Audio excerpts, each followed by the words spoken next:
Oi, gente, muitíssimo bom dia. Poxa, que legal estar aqui, começar a bater esse papo com vocês. Eu sou Felipe Ciani, eu sou jornalista, sou apresentador, sou comunicador, sou empreendedor, sou de tudo um pouco, né? Assim como todos os profissionais da comunicação que a gente tem hoje em dia, a gente tem que ser cada vez mais multifacetado, cada vez mais multitarefa. Fui convidado para conduzir esse bate-papo aqui durante essa manhã para a gente conversar sobre assuntos que são super importantes para o nosso mercado de comunicação, para o nosso mercado publicitário. E é um prazer, de verdade. Queria agradecer pra caramba o convite da ABA. A gente está aqui na CNN para falar sobre esse assunto, com muitos parceiros, com muita gente do mercado para bater esse papo. Eu apresento 2 programas aqui na CNN. Um é o Em Alta CNN, que é um programa sobre o mercado de streaming, e o outro é o CNN Business, CNN Soft Business, que fala sobre tecnologia e negócios e mercado, fala de economia. E o que eu mais ouço no CNN Business é a gente falar em equity, né? Antigamente a gente falava que uma tal pessoa era dona de uma porcentagem de uma empresa. Hoje a gente fala que a pessoa tem um equity dessa empresa de X%. Então, antes de introduzir o assunto de hoje, que é o Ed Equity, vamos entender um pouquinho o que é esse lugar incrível aqui que a gente está, o que é a CNN. Olha só que demais.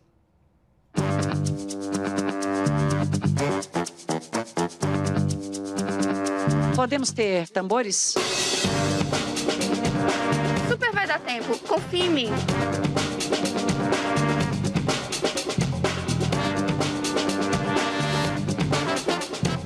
A gente vai voltar para o ar, então a gente já vai se posicionar. Nós somos a CNN, a maior marca de news do mundo. Há mais de 40 anos levando os fatos até você. A gente chegou no Brasil em 2020 e se consolidou rapidinho como um dos maiores e mais premiados veículos de comunicação do país. Entre eles, o Prêmio Caboré, o Oscar da comunicação do nosso país.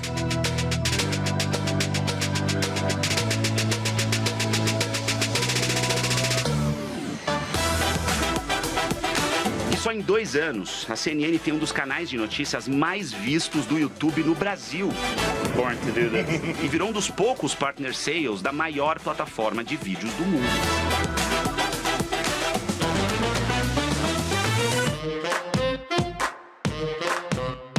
A gente é o terceiro entre os portais de conteúdo especializados em política, economia e negócios, sempre trazendo a verdade como compromisso.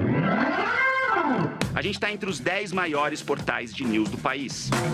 A gente tem correspondentes em tudo quanto é canto do Brasil, na Europa e também nos Estados Unidos. E como consequência disso, a gente conquistou mais de 4 milhões de seguidores nas redes sociais.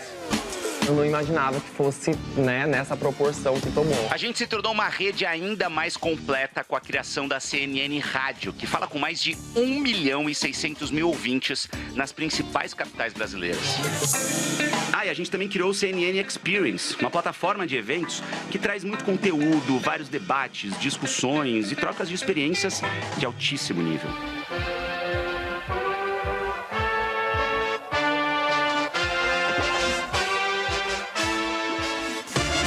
Muito mais do que um canal de TV por assinatura. A CNN Brasil é multiplataforma e a gente quer que você conheça todas as possibilidades dessa rede, que se conecta com mais de 34 milhões de pessoas todo mês.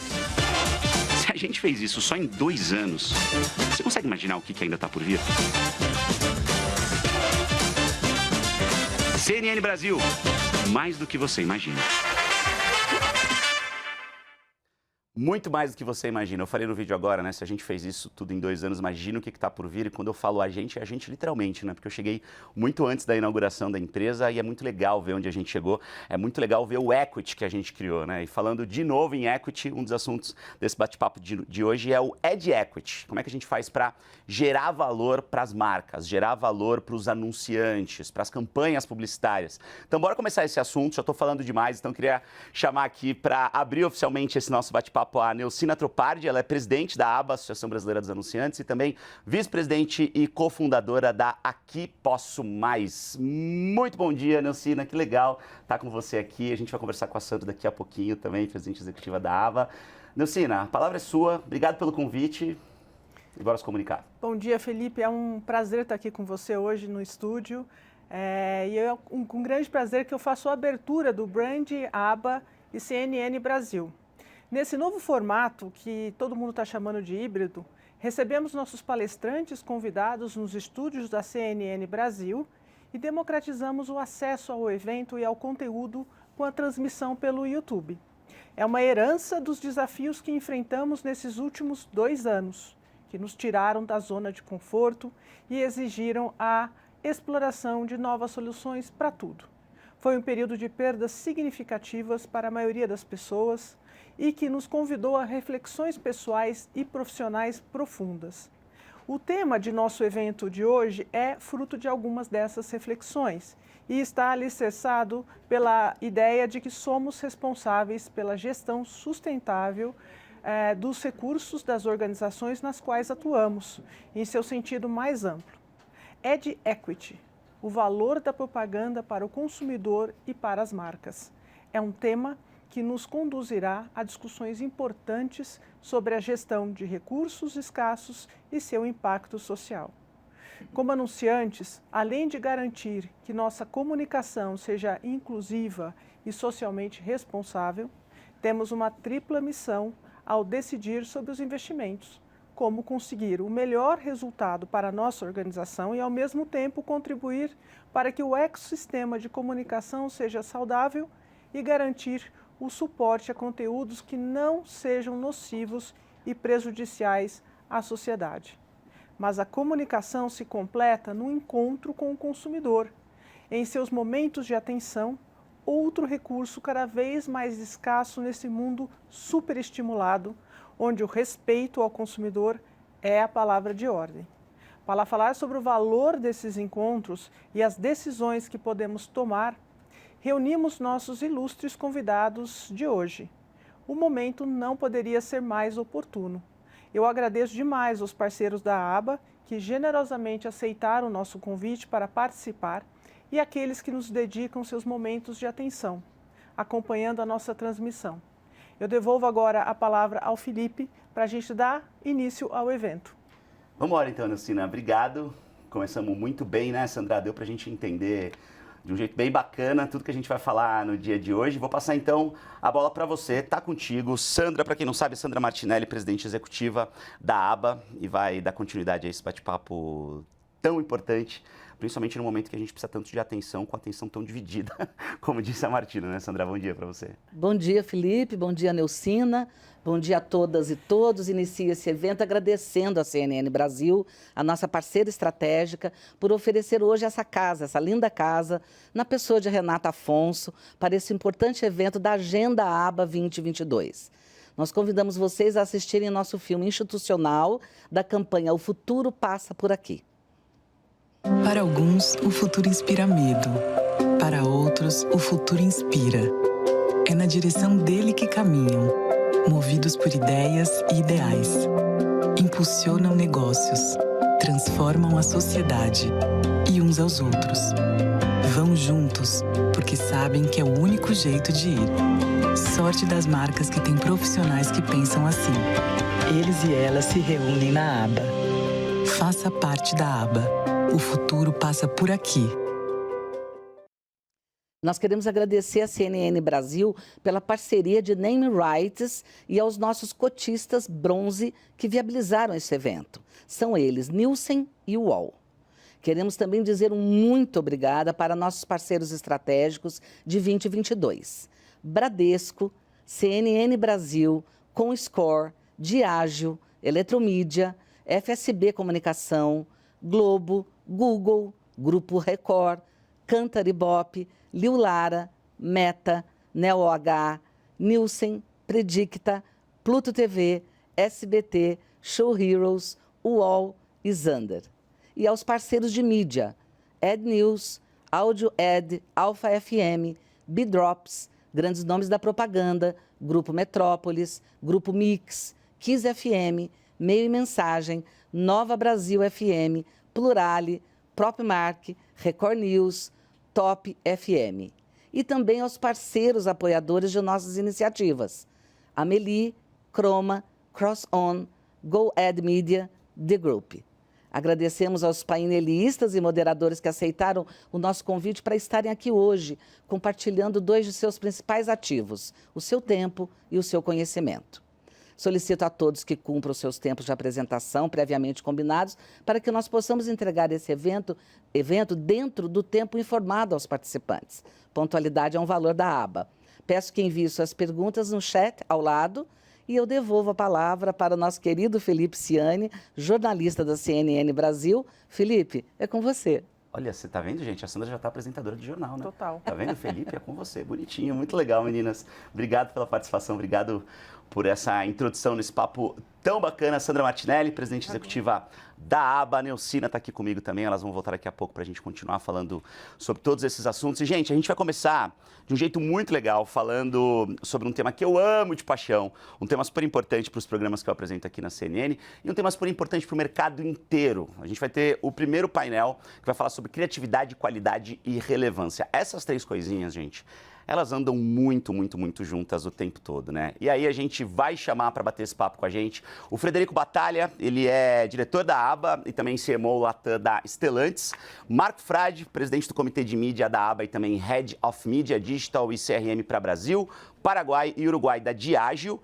E Renata Gomide, diretora da aba e também diretora de marketing do grupo Boticário. O pessoal já vai chegando aqui, já vai sentando. Tá confortável a cadeira para vocês? Nossa, tá ótimo, passaria o dia todo aqui. Então, tá bom, é isso. Conversando com vocês sobre esse tema. Ainda mais sobre esse tema, sobre esse assunto tão importante, né? Sobre esse assunto que faz top demais. Tanto sentido pra gente, né? Gente, queria começar já fazendo uma pergunta que eu acho que é a pergunta de milhões, como a gente tem falado nas mídias sociais, né? Falando em publicidade, falando em anúncio, no momento em que isso daqui toma a nossa vida, em que a gente o tempo todo tá olhando pra mídia social, o tempo todo tá em TikTok, tá em Instagram. Aquele bannerzinho tradicional que a gente vê nos sites, que a gente vê ainda até hoje nas mídias sociais, aquela coisinha de 30 segundos, aquela propaganda mais tradicional, vamos dizer assim, isso ainda funciona hoje em dia? Eu tenho muita dúvida. Eu realmente queria perguntar para vocês que estão no mercado para saber se de fato isso ainda funciona, se funciona menos, se ainda é importante muito mais para uma questão de branding, de awareness, como a gente fala no mercado, né? Funciona ou não? Bom, eu posso... Pergunta difícil, né? Posso puxar aqui. Posso puxar aqui, já passo. Aqui a gente ainda não difícil. combinou a resposta. Bom, só acho que essa pergunta funciona ou não funciona depende do objetivo. Sim. Né? O que a gente tem discutido cada vez mais lá internamente na nossa estratégia toda de mídia é que a gente hoje parte muito mais o olhar da jornada do consumidor e menos sobre o canal e as peças. E aí você vai adaptar o formato de acordo com a jornada. Uma jornada sem fricção, onde você consegue entender... onde você não tem ruptura, né, nenhuma de comunicação. Então, como é que você olha para aquele consumidor e você constrói essa jornada? E aí, esse banner tem um papel dentro dessa jornada, que é uma coisa muito mais completa e não apenas uma peça que vai ter a responsabilidade de entregar todo o conteúdo que você deseja. Então, eu diria que funciona ainda dependendo do objetivo que você quer alcançar. Eu posso complementar a resposta da Renata, que eu acho que eu concordo super com ela e acho que no final das contas a resposta é funciona menos.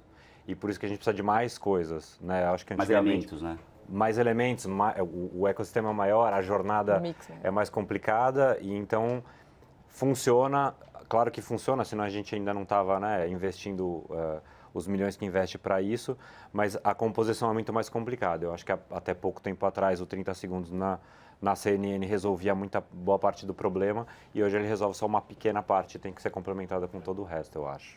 Marco, eu acho muito interessante porque quando a gente fala de anúncio do banner de 30 segundos ou de qualquer tipo de anúncio que seja, a gente está falando hoje de uma audiência que, por exemplo, nos meus programas aqui na CNN é muito maior no digital. Então, a gente precisa muito pensar de um jeito muito mais 360, né? A gente precisa pensar 360 e a gente precisa pensar sempre no princípio, que é o princípio básico de mídia, que é cobertura e frequência. Como é que você faz cobertura e frequência? No final do dia, você somando meios, somando formatos que estão disponíveis e cada vez mais a gente tem novos formatos disponíveis, você está buscando exatamente cobrir uma parcela de público, uma parcela do target que você quer passar a sua mensagem de forma mais eficaz. E sempre com uma frequência que seja uma frequência adequada, né? Assim, não seja uma frequência que vá chatear o consumidor, né? Vá deixá-lo desconfortável, mas que seja uma frequência em que a mensagem ela seja entendida em toda a sua essência. No final do dia é isso, assim, a gente tem formatos que é o bannerzinho lá no rodapé do mobile, que parece que ele é ingênuo, mas ele tem uma função, tem um papel que está sendo cumprido, assim como nós temos formatos diferenciados, speech de influenciadores, temos formatos de posts em social media, tem diversas possibilidades hoje em mídia. E um ponto que você coloca, Felipe, que é super importante, é justamente a questão do digital. Como o digital ele compõe a jornada do consumidor hoje. Porque o digital ele está aqui no seu bolso, né? Está aqui na sua mão, está no seu dia a dia e faz parte dessa jornada aí do consumidor. Então, como ele agrega nessa jornada, ele tem um papel preponderante hoje em dia. E o ponto da frequência, que só complementando também, é quando a gente fala da jornada, exatamente isso que você tem que entender. Porque, além das peças de mídia, você tem, por exemplo, uma ferramenta que é o CRM. Né? Então, você também está emitindo conteúdo para esse mesmo consumidor que também está sendo impactado por mídia. Então, por isso que o olhar da jornada é cada vez mais relevante, né? De como é que todas as ferramentas que eu tenho que emitem algum tipo de informação para esse consumidor, ela seja orquestrada, né? Até o final do dia de quem manda uma informação perguntando se o produto chegou na casa da pessoa. Isso também é um impacto. Então, como é que você constrói cada vez mais um olhar por jornada e menos por vertical? Ô Fred, a gente separou uns dados aqui que são super interessantes. Tem um estudo que eu achei muito bacana da Dentsu, agência de propaganda, que eles falaram muito sobre atenção, sobre isso que a gente está falando. A Renata coloca a questão da jornada, o Marco também, o quanto é importante essa jornada, né? Não você pensar na peça ali exclusivamente, mas em que momento que ela vai participar dessa jornada, desse storytelling, inclusive da propaganda também, né? A Dentsu, ela chegou a algumas conclusões que são muito interessantes, que nem toda atenção é igual. A gente está falando em atenção é um negócio muito diverso. Atenção parece que é uma coisa só, mas a gente está falando de vários tipos diferentes de atenção. E aí eles colocam aqui alguns pontos que são bem interessantes. Ó. Se a comunicação ela é interruptiva ou ela é integrada na questão da jornada, que a Renata estava falando, se a mensagem está relacionada com o contexto onde ela está inserida, ou se o assunto é sobre banana e a mensagem é sobre pepino, que aí vai ficar uma coisa meio que deslocada, o quanto é difícil a gente pensar nisso tudo, e se a mensagem ela é longa ou repetitiva. Eu, particularmente, acho que o conceito de longo é absurdamente relativo. Porque a gente tem filmes de 3 horas que são brilhantes e tem curtas de 10 minutos que a gente não consegue assistir porque são chatos, não te prendem. Como é que as marcas estão pensando todos esses aspectos ao mesmo tempo? Porque antes era fazer a peça publicitária, antes era colocar ali a informação que você precisa passar. Hoje, essa jornada está muito mais completa e muito mais desafiadora para quem anuncia, né? Tá super complexo, né, de você conseguir coordenar, orquestrar, como a Renata trouxe, mas essa é a parte do papel mais fundamental nos dias de hoje. Eu acho que você, considerando a jornada e o meio, precisa... Eu costumo falar isso e pelo que eu tenho ouvido, tem muita gente que também fala. Eu acredito que a comunicação marketing é uma combinação perfeita entre arte e ciência. Então, se você...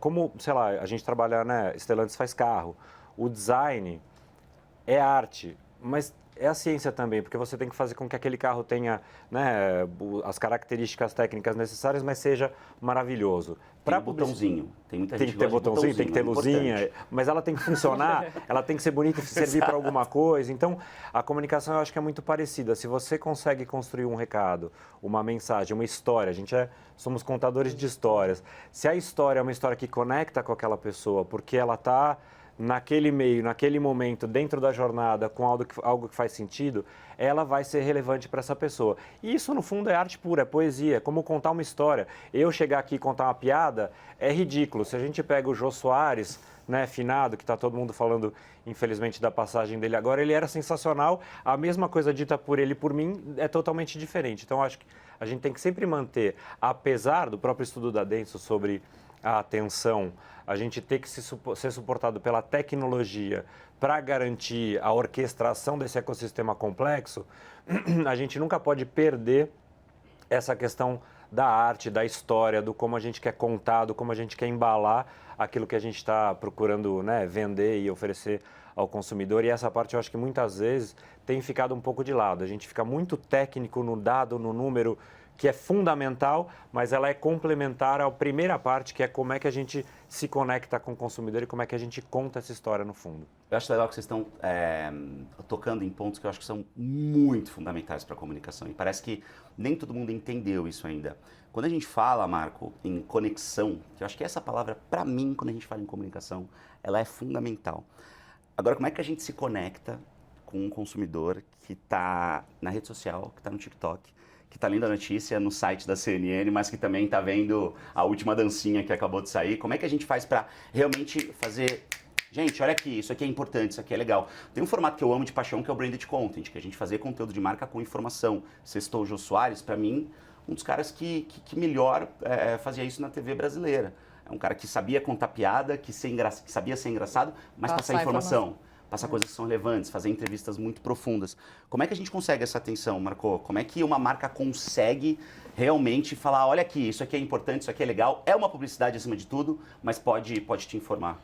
Tem duas coisas, tem dois aspectos, né? O primeiro aspecto está relacionado à questão de talento mesmo. Nós trabalhamos com criadores que geram conteúdos que são conteúdos valorosos, conteúdos em diversos formatos, conteúdos para um spot de TV, para um branded content, enfim. Essa criação, ela parte de um briefing, de uma inspiração que seja razoável com os objetivos das marcas. Eu trabalho com marcas hoje na Diageo que são marcas extremamente sexys, né? Assim, Johnnie Walker, Smirnoff, Tanqueray. E você falar sobre isso, você precisa entregar um tom de comunicação que seja um tom de comunicação atrativo. Mas tem um outro aspecto que também é técnica. Tá? Então, assim, técnica, ela entra bastante. Hoje, nós já trabalhamos com ferramentas que fazem uma avaliação prévia de criação, de assets. Na Diageo nós usamos duas, uma é CreativeX, que é uma ferramenta global que vai organizando frame a frame para poder entender onde vai estar a atenção do consumidor, em que fundo, com que tipo de ator em cena, com que posição de garrafa, enfim, vai avaliando tudo em cima de pesquisa. E outra ferramenta muito importante para nós é Vidmob. Vidmob, ela mede a eficiência do asset nas redes sociais. Então, qual é a eficiência no Facebook, qual é a eficiência no TikTok, qual é a eficiência no Instagram, porque as linguagens são diferentes. As pessoas usam essas redes sociais de forma diferente. E a relevância delas também muda o tempo todo. E a relevância dela muda o tempo todo. E o que nós mais temos é o efeito do scroll, né? Porque as pessoas elas vão scrollando, esse é o hábito delas. Para atrair atenção em segundos, porque nós estamos falando em segundos, e fazer com que a pessoa se fixe naquele conteúdo, naquele momento, precisa de técnica. Né? Então, é claro que a gente depende muito do talento, mais de 70% do negócio é inspiração, é talento, é um briefing bem feito, é um entendimento muito grande do objetivo da marca, mas nós acrescentamos ferramentas hoje em dia que são muito precisas para nos subsidiar com um formato final, que seja um formato final muito mais adequado e que chame bastante atenção. Renata, eu como criador de conteúdo, eu também estou no mercado publicitário, sou parceiro de algumas marcas também, inclusive aqui junto com a CNN. E eu como criador percebo que muitas vezes... Você vai criar Malbec pra gente, né? A gente já combinou que você vai criar conteúdo de Malbec. A gente está falando de Malbec aqui nos bastidores, é isso. O que o Marco coloca, eu acho que é muito, muito importante a questão do briefing, né, Marco? Como o briefing, a questão do briefing, ela mudou também, principalmente depois da pandemia, que a gente teve um boom de divulgação por meio de criadores de conteúdo e de questões relacionadas ao branded content. Mas como é que a gente realmente consegue fazer o briefing dos sonhos? Porque eu como criador, aí agora não como apresentador aqui da CNN, eu como criador de conteúdo, para marcas, muitas vezes eu percebo que o briefing nem sempre vem redondo. Que muitas vezes as marcas também estão tentando entender qual que é a posição delas e qual que é a função desse novo tipo de anúncio, de peça publicitária. Como é que vocês veem isso e qual que é a importância de brifar direito? Legal. Eu vou dar um passo para trás para trazer um pouco do que eu acredito quando você trouxe a questão do contexto, que tem a ver com a sua pergunta sobre o briefing. O que a gente fez ao longo dos últimos 3 anos? A gente se sofisticou com a construção de martechs dentro do Boticário. E por que isso é importante? Eu brinco que tem uma frase que eu gosto muito, que eu sou repetitiva com o time o tempo todo, é que a gente deixou de ter marcas que falam para marcas que conversam. Parece que é simples, mas é uma mudança de mindset incrível, total. Não só dentro de casa, como as agências e parceiros que trabalham com a gente. Então, qual é o processo hoje que a gente faz, né? Então, obviamente, a gente tem 100 marcas no portfólio, coisa pra caramba. Nossa, é muita coisa. Então, essas martechs nos alimentam do que está acontecendo no mundo, na conversa, nas redes sociais, para que a gente possa construir o conteúdo baseado nisso. Então, quando você fala, como é que eu faço com que as pessoas prestem atenção em mim? Eu tenho que estar aderente ao contexto, né? Então, eu vou te dar um exemplo de cabelo. Hoje, a gente consegue mapear tudo que está sendo falado de cabelo no mercado. Nas redes sociais, o que as pessoas estão colocando nas suas próprias redes. E os temas que estão ficando mais quente ou menos quente. Como é que vocês fazem isso? Com robô, com aplicativo? Exatamente, com inteligência artificial, com uma série de ferramentas, né? E todas as martechs que a gente veio desenvolvendo nos últimos 3 anos. Pergunta ignorante, tá? O que é a martechs que você tanto está falando? Que são as ferramentas de marketing. As ferramentas, a tecnologia a serviço do marketing, né? Esses, eu brinco que a palavra isso que a gente está falando, né? Não, e é muito importante. Hoje eu falo, né? A gente trabalha com a área de tecnologia, né? Tem uma frase boa do VP de Tech que ele fala, quando cai o sistema é o problema de TI. Quando é uma coisa legal, é a área de Tech. Então, aqui eu estou falando da área de Tech, que nos apoia 150% no desenvolvimento dessas plataformas. A gente nunca trabalhou tão integrado com o time de Data Science, o time de dados. Então, são os times que efetivamente estão nos apoiando para esse entendimento e essa escutativa do consumidor, para que a gente possa construir o conteúdo baseado nisso. Então, não adianta eu fazer lá um filme de 30 segundos de uma linha de cabelo para cabelo cacheado e colocar esse filme. Eu preciso entender o que estão falando de cabelo cacheado para eu construir o conteúdo. Então, quando você pergunta sobre o briefing, hoje é muito menos, obviamente, as grandes campanhas têm briefing, tem discussão principalmente, mas o dia a dia, hoje a gente tem um dia a dia muito nervoso, que eu ouço o que o consumidor está falando e eu gero conteúdo a partir dele.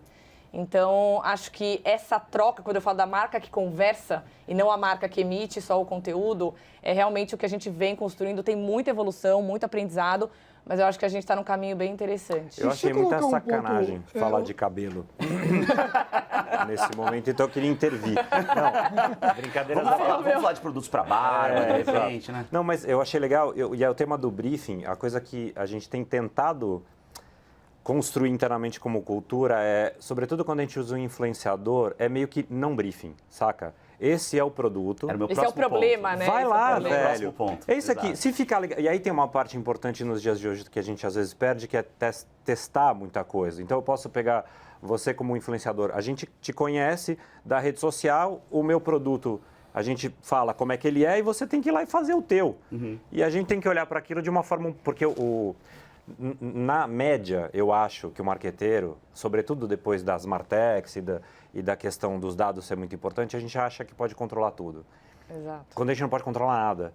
E o briefing é um dos lugares onde a gente mais erra, eu acho, eu pessoalmente mais erro, e cada vez mais a gente tem tentado soltar e deixar... Se eu estou indo atrás de um criador, é porque é ele que tem que ser verdadeiro.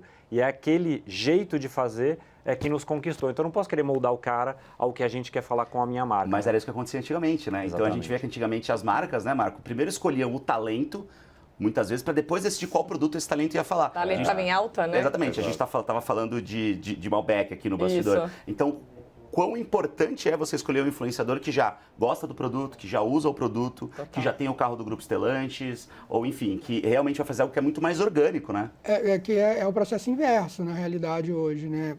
Você tem 2 pontos aí que são importantes. O primeiro é o que nós chamamos de técnicas de SEO. O que nós fazemos?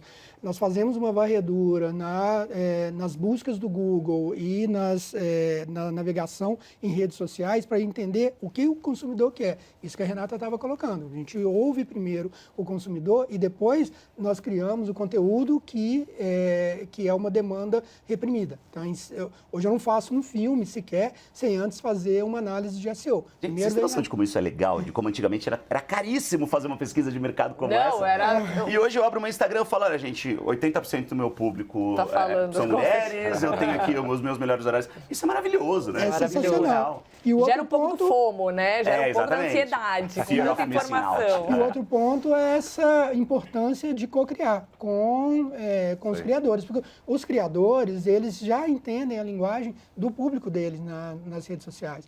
Não adianta eu chegar com um texto pronto, falar o roteiro é esse, desculpa, vai ser ruim, vai dar ruim. Eu vi uma apresentação muito boa recentemente do pessoal do Digital Favela, e eles colocando como os talentos que estão na favela falam com a linguagem daquele público.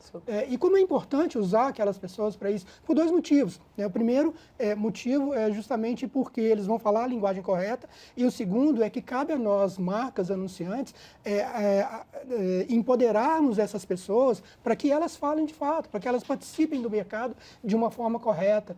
Se nós não empoderarmos as comunidades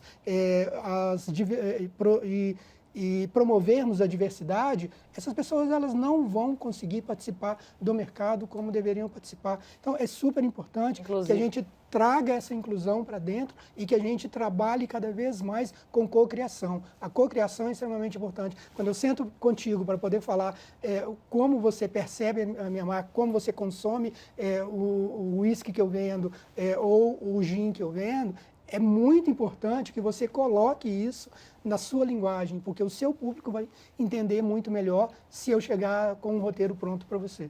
Apesar de ter uma agência maravilhosa que nos atende, que é o MAP BBDO, mas é super importante que a gente trabalhe com cocriação. Cocriação é um mix, né, de criações diferentes, né? A agência está a serviço de um tipo de criação, né? Exato. E uma coisa não inviabiliza a outra, né? Eu acho que isso que precisa ficar muito claro, né? Muita gente fala, nossa, como é que vai ser o papel da agência no futuro? Fundamental. A agência é quem vai conectar uma coisa na outra, quem vai dar o direcionamento, quanto isso é importante, né? Agora, a gente toca num ponto que, pelo menos para mim, aí como comunicador, mas também como talento, também como criador de conteúdo, é a coisa da relevância. E a relevância a gente só consegue quando é natural, quando é orgânico. E coincidentemente, pode parecer que eu estou puxando saco aqui, mas eu sou apaixonado por carros, eu uso o perfume do Boticário, eu bebo as bebidas, tomo o gin tônica da Tanqueray. Então, assim, quando você vai chegar para alguém que conhece o produto e que sabe fazer uma receita de gin tônica, por exemplo, ou que sabe qual que é o cheiro do perfume, ou que conhece bem o carro por dentro, é muito diferente, né, do que você olhar só para número.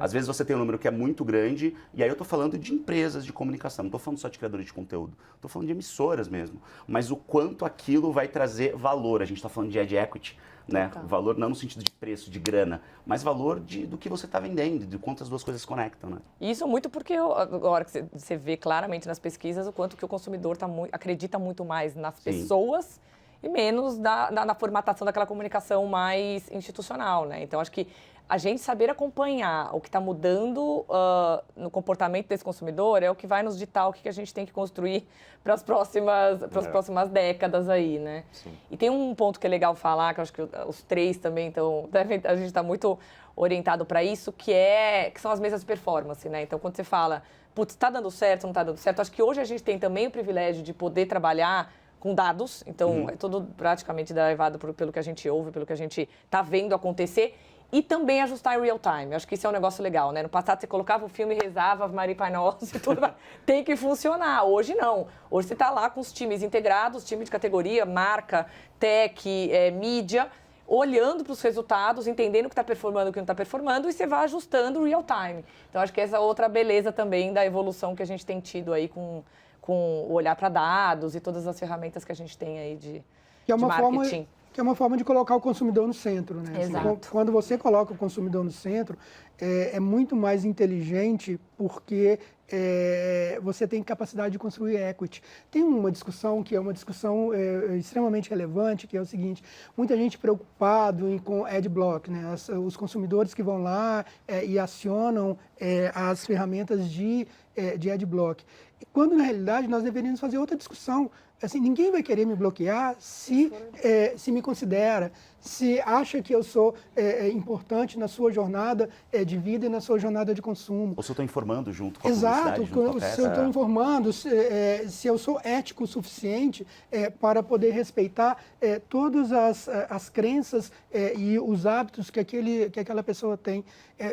E eu prefiro muito mais ter consumidores que gostem de mim na minha rede do que as pessoas que estão buscando adblock. Então, é muito melhor ter uma base que é uma base de mais, lovers, né? de lovers do que uma base gigante de gente que vai me considerar mais ou menos. Acho que nunca foi tão importante a gente trabalhar a marca mesmo, né? Porque, de novo, se você é relevante para quem gosta de você. E acho que a gente, às vezes, com todos os benefícios das Martechs, fica vidradão no número e esquece que o importante é você construir marca para que você seja relevante, porque quando a sua marca aparecer, aquela pessoa fala, pô, essa marca é legal, a Fiat é legal, a Jeep é legal, a Citroën é legal, a Peugeot é legal. Então, eu acho que construção de marca nunca foi tão importante e eu acho que cada vez mais a gente tem que se ver um pouco como entertainers, né? Como entretenimento. Eu acho que a publicidade, quanto mais ela conseguir ser legal, bacana de ver, entretida, né, melhor a gente está fazendo essa primeira parte do papel de ganhar relevância.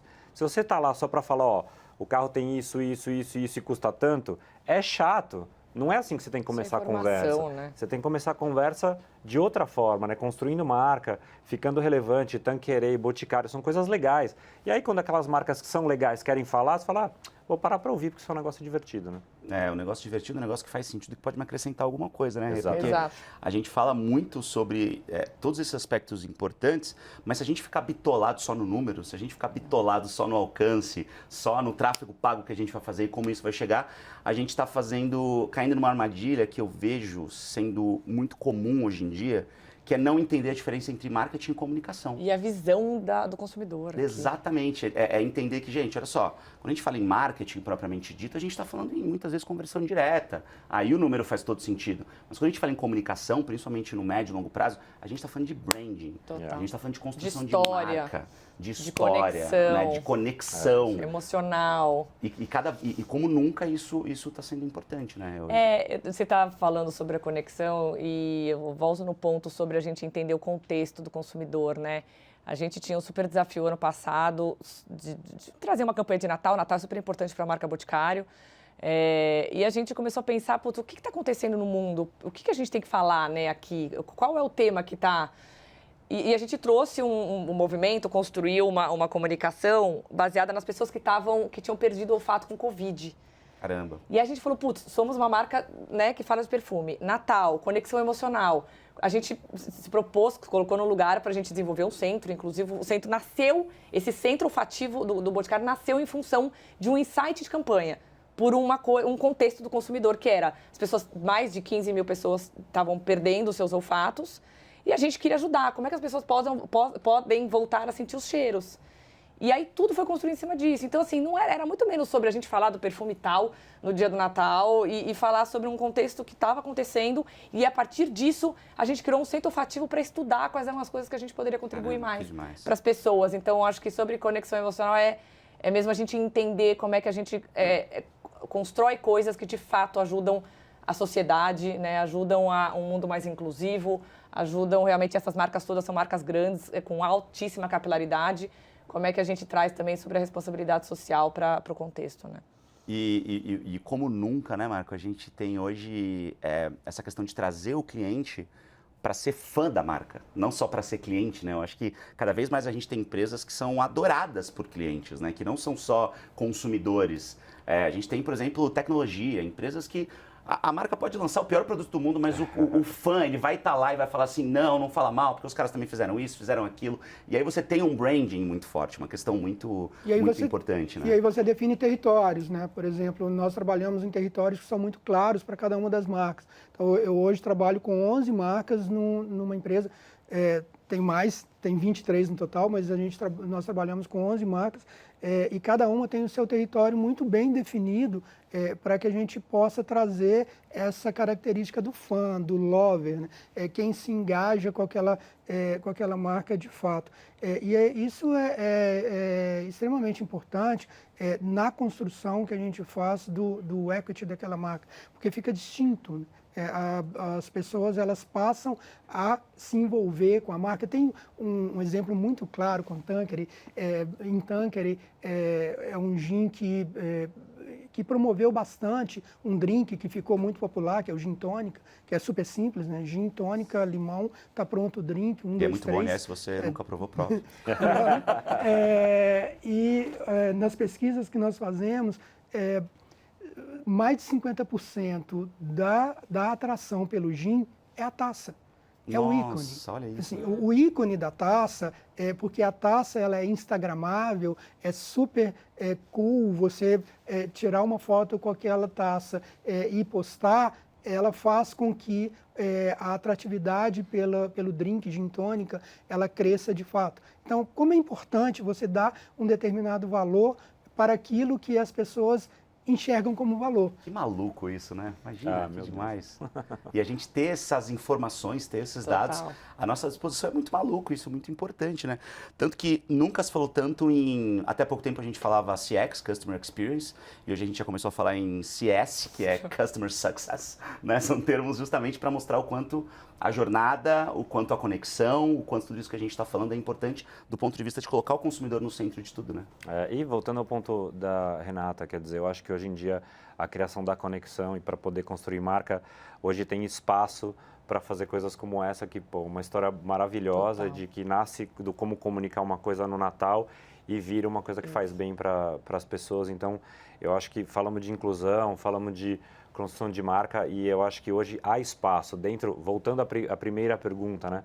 O 30 segundos, o banner funcionam, cada um vai ter o seu papel e hoje em dia, inclusive, construir um centro para entender melhor sobre o olfato faz parte dessa construção da conexão. É muito bonito. Eu acho que é uma era divertida, interessante para poder trabalhar. Desafiadores para os marqueteiros, é mais difícil, mas muito legal. E os marqueteiros... Nunca trabalharam tanto. Exato. Não, exatamente. Mas ao mesmo tempo também nunca tiveram tantas ferramentas e tanta informação, né? Porque eu acho que o desafio hoje é saber como é que você faz para não se afogar em tanto dado. Porque o dado sozinho não quer dizer absolutamente nada. O que vale é a análise deles, né? Mas virou menos...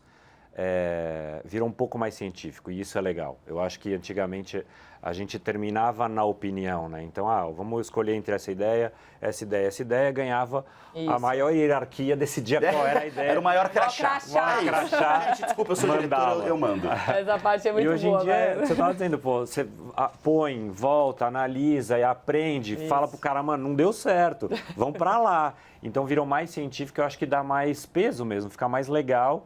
Porque é um negócio que você consegue... Tira o gosto pessoal, né? Você demonstra o valor que constrói para a companhia, para a marca, para o negócio e não fica mais aquela... Nossa, essa eu achei sensacional, mas não rolou, velho. Tchau, vamos para a próxima. É o seu gosto, bacana. O seu gosto é esse, mas o do consumidor é outro. Exatamente. Então presta atenção, né? Mas o peso do Business Intelligence é extremamente importante. Eu vi uma fala do Dan Cocker contando... o cara foi vice-presidente do Magic Kingdom na Disney. E ele contando que ele peitou o John Lasseter para não construir uma montanha-russa daquela dos monstros em que abre as portas. Puta, seria super cool. Quem não queria ter uma experiência daquela? E o cara provou com números que não seria adequado.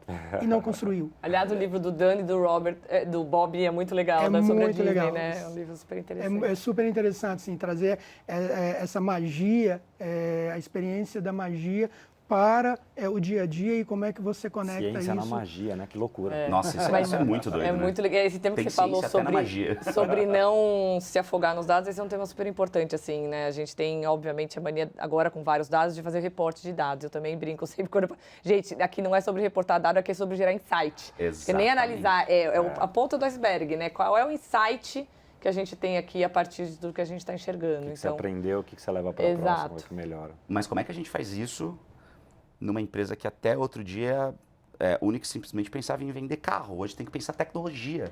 Né? Então, acho que nessa caminhada, tudo que a empresa está virando empresa de tecnologia de uma certa forma também, né? E isso é um desafio muito grande, né? E a transição no mercado automobilístico ela é particularmente intensa. A gente agora está indo para a era do carro autônomo não vai nem ninguém dirigir. Então, hoje em dia, a gente está passando por uma transformação de produzir internamente engenheiro de software, porque não tem para atender a demanda. Então, de fato, o carro está virando quase que um telefone envolvido em muita segurança. É uma transição brutal e no marketing isso também aconteceu, né? Hoje em dia, a estrutura de tecnologia aplicada ao aprendizado, a geração de dado, de informação para a tomada de decisão, ela é brutal, mas eu insisto, eu acho que é muito bacana, porque eu acho que tirar da frente a questão só da opinião, não que não tenha que ter instinto é fundamental e eu continuo defendendo que a arte é uma das partes mais importantes de toda essa história, mas você poder depois comprovar com dado e com informação e com número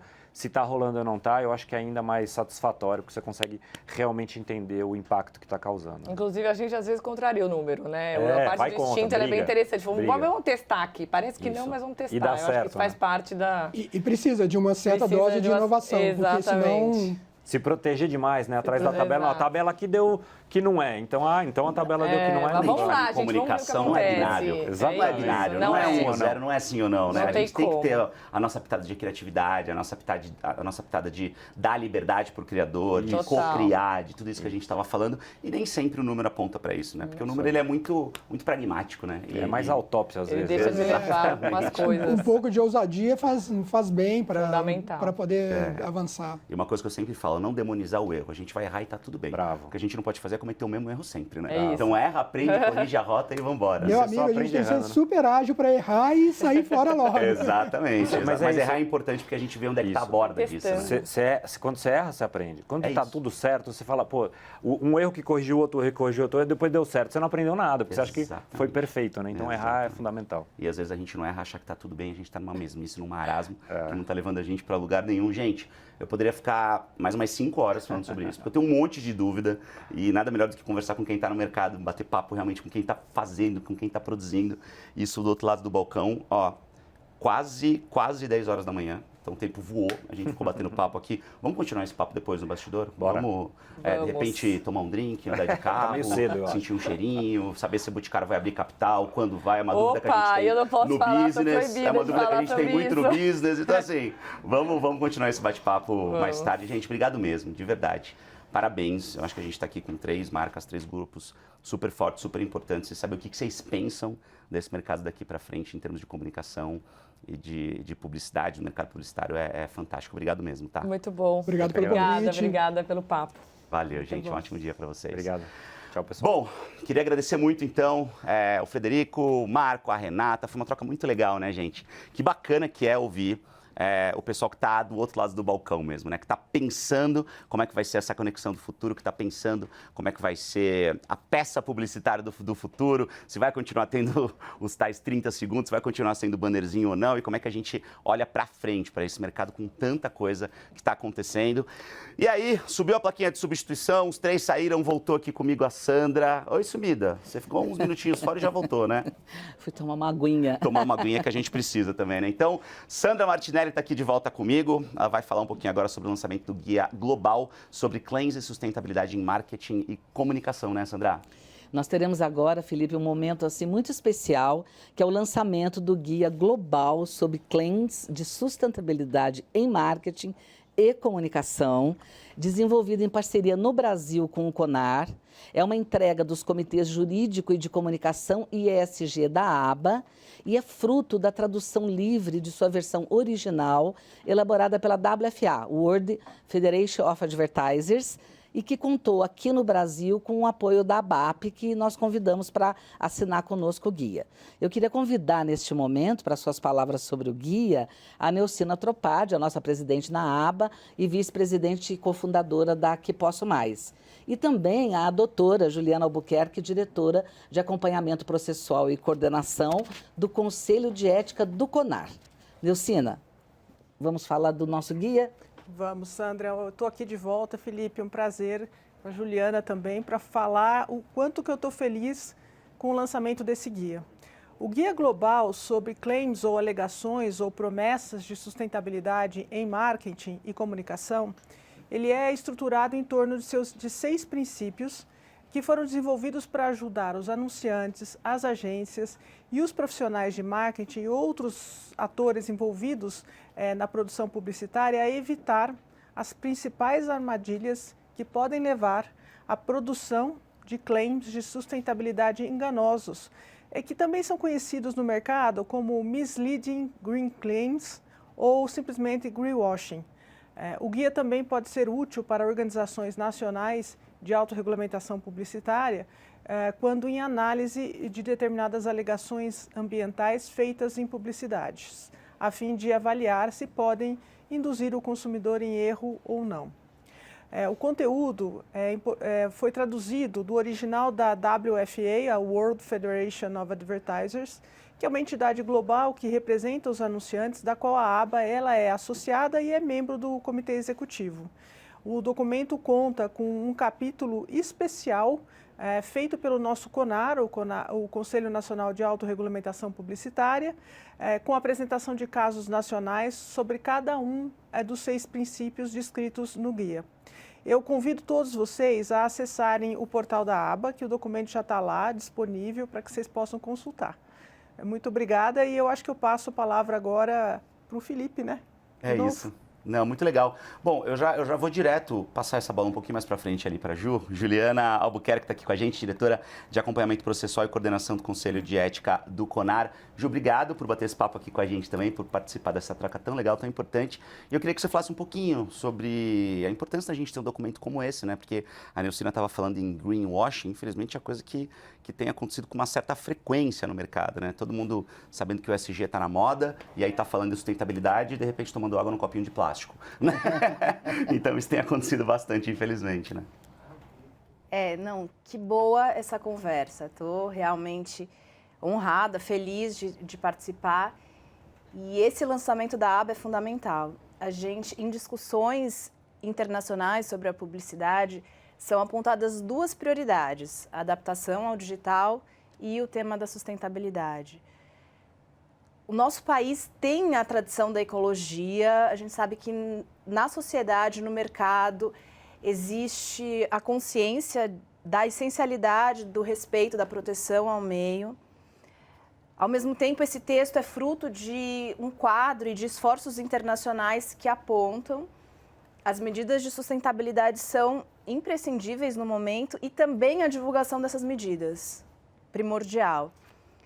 O texto apresentado hoje, lançado, ele é impressionante pela clareza, pela simplicidade, o poder de síntese, ele vai no ponto dos cuidados, então ele dá uma base clara para a correta divulgação dos benefícios e das medidas de sustentabilidade. Ele é claramente bom para o mercado, claramente bom para o consumidor e importante para o planeta. Então, cumprimento a ABA por essa medida fundamental. Muito legal, meninas. Bacana, obrigado. Vocês já reservaram a minha cópia aí? Já está separadinho? Já está separado para você. Quero levar, estou indo para Sorocaba daqui a pouquinho, que tem gravação do Business. No caminho eu já vou dando uma lida. Obrigado, então. Perfeito. Muito legal, muito bacana. Mais um documento super importante para a gente colocar embaixo do braço, na hora que a gente estiver falando sobre esse assunto, né? Bom, vamos continuar então esse nosso bate-papo essa manhã deliciosa para a gente aprender um pouquinho mais sobre todos esses assuntos, entender como é que está o mercado publicitário, entender em termos de comunicação tecnológica, vamos dizer assim, né? A quantidade de informações, a quantidade de tecnologia que a gente tem realmente à nossa disposição nesse momento para justamente comunicar de um jeito mais interessante. E quando eu falo comunicar, é comunicar desde as notícias do dia a dia, nos telejornais que a gente apresenta aqui, por exemplo, na CNN, até comunicar de fato com peças publicitárias, né? É o que a gente acabou de falar também aqui no nosso bate-papo com o Marco, com o Fred e com a Renata, sobre como é importante e como cada vez mais é necessário. Não é mais aquela coisa, a gente pode comunicar de um jeito mais direto, de um jeito mais sexy, mais interessante. A gente precisa comunicar dessa maneira. A gente precisa olhar a comunicação de um jeito muito mais enriquecedor para quem está assistindo, do ponto de vista de informação mesmo. É o tal do branded content que a gente tanto discute. E como é que a gente vai falar de informação? Como é que a gente vai falar de comunicação sem falar de um negócio que, para a gente, particularmente aqui na CNN, é fundamental. A regra de ouro aqui pra gente é mantenha a credibilidade, se atenha aos fatos. Então agora a gente vai participar de um painel que eu tô super ansioso, que é um painel sobre o vetor credibilidade. E aí, eu já tô com os meus convidados aqui. Gente, essa substituição aqui tá bacana. Sobe a plaquinha, imediatamente já sai e segue o jogo, né? E continua. Gente, obrigado por bater esse papo aqui. Acho que a gente vai falar sobre um assunto que, particularmente para mim, como jornalista de formação, é muito importante, é muito forte. Então, Os nossos convidados estão aqui, a Mira Ayub, diretora da ABA e Marketing Manager da Latam Airlines, a Betânia Gattai, presidente do Comitê de Consumer Experience da ABA e também Latam Consumer Engage Centers Manager da Unilever, e o Maurício Cottait, meu amigo, meu parceiro aqui, vice-presidente de vendas publicitárias da CNN Brasil. Eu acho interessante que os créditos estão cada vez maiores e cada vez mais chiques, né, quando a gente fala em palavras em inglês, né, mas eles fazem sentido e a gente está agregando cada vez mais coisas bacanas para a discussão do mercado, né? Marketing a gente já é cheio de falar expressões só em inglês, né? Exatamente. Aí vem com um monte de título em inglês para te ajudar. Marketing já é inglês. Já é inglês, essa é a questão. Exatamente. Cottait, posso começar contigo? Vamos nessa. Pra gente bater um papo sobre isso. Prazer, acho que a gente Ciane. já avançou pra caramba nessa discussão, né? Nessa manhã tão deliciosa. E como é que a gente faz para colocar credibilidade numa peça publicitária? Quero muito ouvir vocês também, meninas. Mas como eu e o Cottait, a gente é parceiro aqui já, a gente já troca muita figurinha no dia a dia sobre isso. Eu vejo a tua preocupação no dia a dia em fazer, de fato, conteúdos e branded content, levando em consideração a credibilidade, mesmo que a gente esteja falando de marcas, mesmo que a gente esteja falando de produtos. Como é que é essa mistura, cara? Como é que a gente faz para colocar isso em primeiro lugar? O lado nosso de CNN é o lado de estar junto dos clientes para distribuir essa comunicação, para distribuir essa publicidade, mas a CNN também é um cliente que investe em publicidade. Então a gente tem um papel duplo. Acho que a CNN conta uma história muito bacana, né? Essa história da credibilidade, ela não é feita em 6 meses, em 1 ano, com uma campanha de marketing, com uma atitude com 1, 2, 3, 4, 5, 12, 25 mil clientes. É uma coisa de tijolo após tijolo, uma construção, né? Na minha visão, é uma equação de tempo e de atitude.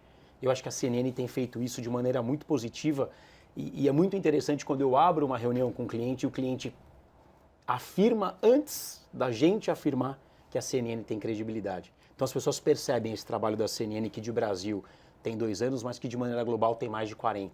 Então isso é muito claro para nós e os clientes nos buscam também para isso. Acho que a gente tem essa obrigação também de colocar no ar as coisas que somam com a CNN. É por isso que os clientes procuram a gente. Vou dar um testemunho, pessoal, rapidinho aqui, da primeira vez que eu entendi o que era a marca CNN. Eu trabalhava na Globo antes, trabalhei no SBT, trabalhei em várias emissoras, dei uma rodada bastante, né? Apesar desses olhinhos aqui, dessas ruguinhas pequenininhas, já tenho quase 20 anos de carreira. E foi muito engraçado, a primeira vez que eu fui para o exterior, e especificamente para os Estados Unidos, já era contratado da CNN, a gente estava ali produzindo uns conteúdos para o Live, que era, né, o jornal que está até no ar hoje, que eu e a Mara a gente começou lá atrás. E eu lembro na imigração, entrando nos Estados Unidos, quando o pessoal da imigração perguntou o que a gente fazia e onde a gente trabalhava. Quando a gente falou que era CNN, o rapaz estava ali na imigração, nossa, que legal, já foi carimbando, já foi, estava tudo certo. Ali eu entendi o poder da marca globalmente. Ali eu entendi o que é um branding, o que é uma marca forte, o que é a tal da credibilidade. Como é que a gente faz isso para uma empresa, para um produto? Como é que a gente coloca credibilidade em algo que para muita gente pode ser só, aquela empresa só está querendo vender e ponto. Já não é mais assim faz muito tempo, né? Não é. A Latam, por exemplo, ela é uma marca nova, ela está em 6 anos, mas ela está no ar com a junção de TAM e LAM há muitos anos também. Se você juntar o grupo da história, são mais de 90 anos de história. Nossa. Então é credibilidade, ainda mais no setor aéreo, que você gera credibilidade com o primordial é ter segurança, eu acho que é o maior desafio. Então, acho que para gerar credibilidade, você tem de fato entregar algo justo para o seu consumidor, porque hoje em dia, o brasileiro, ele é um consumidor muito crítico. Então, não dá para você tentar fazer uma linda propaganda e no final, lá na ponta, entregar algo que ele não comprou. Então, para gerar credibilidade, você tem que ter esse customer experience que você falou no painel atrás, muito bem alinhado junto com a comunicação, porque o marketing está aqui só na ponta. É um desafio para a gente gerar credibilidade em marketing, mas também é um desafio de todo o processo que está atrás do marketing, fazer com que essa marca, esse produto que o cliente está comprando, faça uma entrega que faça razão, né? Que faça um objetivo bacana para o que o consumidor buscou com a gente, né? E como é que é fazer isso numa marca tão pequenininha como a Unilever, Betânia? Uma marca que quase ninguém conhece, que quase não está no dia a dia das pessoas. Acho que o que a gente vem falando no painel anterior e aqui é que existe a questão de você ter uma consistência de propósito e um cuidado nessa entrega da comunicação, mas do produto em todos os pontos onde o consumidor vai ter um contato com aquela marca, né? A reputação é uma construção social, né? Você falava da tua experiência chegando num balcão, onde você não está ali como um profissional de jornalismo, nem vai falar da tua companhia, mas a tua companhia está ali presente na hora que você se anuncia. Ela chega antes, ela né? Chega chega na frente. antes. Então, essa reputação ela é construída no tempo, de fato, e demanda consistência. Então, da Unilever, a nossa preocupação é, como a das grandes empresas que a gente está ouvindo aqui hoje, é encontrar esse lugar da consistência, desse trabalho resiliente diário e ter uma questão de ouvir o consumidor de verdade, né? Então, o coletivo traz para a gente essa possibilidade. As redes sociais hoje são super férteis, né, de dados, e a gente tem a oportunidade de estar com o dedo no pulso do consumidor. Então, tem que ouvir muito também o consumidor e gerar ações a partir dessa conversa, né? Comunicação é conversa. E eu acredito que a reputação se faz nesse diálogo contínuo. Não é fácil, né? Não é fácil. A gente falando assim, parece que é super simples, né? A gente sabe qual é o caminho, tá tudo bem. Agora, na prática, a teoria é outra, né, Cotete? É o que a gente brinca, né? Total. Eu tenho um caso muito legal para dividir dessa história de credibilidade para se construir uma reputação. Tem uma marca muito, muito grande que estava em concorrência de agências de publicidade há questão de 4 meses atrás. E, coincidentemente, 4 das 5 agências que estavam concorrendo a ganhar essa conta procuraram a gente perguntando: queremos um projeto de reputação para essa marca. Que demais. A gente fala de uma concorrência. Se 4 procuraram de 5, tenho certeza que não foi o cliente que pediu, porque uma deixou de procurar. Mas tenho certeza que foram as 4, tiveram a mesma ideia por entender o poder e o peso da CNN. Acho que isso que é esse valor ninguém tira, né? Toda empresa tem credibilidade embutida, algumas mais, outras menos, mas antes da credibilidade em algumas empresas vem a magia, vem o entretenimento. Aqui a credibilidade vem primeiro, é assim que as pessoas nos enxergam. Isso é muito gratificante, você abrir uma conversa e o outro lado dizer o que você tem que dizer. Acho isso muito bacana. Eu acho isso muito, muito interessante quando a gente fala da credibilidade que chega antes, né? Exato. Então você fala que você é da CNN, você não precisa dizer que você tem credibilidade. Se você está na CNN, já pressupõe que você foi contratado porque você é uma pessoa de credibilidade. Na Latam é a mesma coisa, na Unilever é a mesma coisa. Quando a gente fala de marcas que são muito grandes, essas marcas, elas não precisam de muita apresentação, né? Então, De fato. como é que a gente faz isso para mercados cada vez mais competitivos, para mercados cada vez mais difíceis, para mercados como no caso da aviação, mais da metade dos custos são dolarizados, com dólar acima de R$5, com tantas dificuldades, com budgets cada vez menores e precisando chegar de fato onde a gente precisa chegar. Como é que a credibilidade é levada em consideração nesse sentido, ou como é que a gente faz para sempre estar batendo no reforço dessa credibilidade? Porque se a gente demora muitos anos para construir, a gente demora pouquíssimo tempo para perder também, né? Então, é um processo contínuo, né? É um processo contínuo e a gente tem o desafio de fazer planos de comunicações cirúrgicos, né? Estava falando com a Betânia na semana passada sobre o painel e a gente estava falando, existem vários Brasis dentro de um Brasil. Nossa, e como?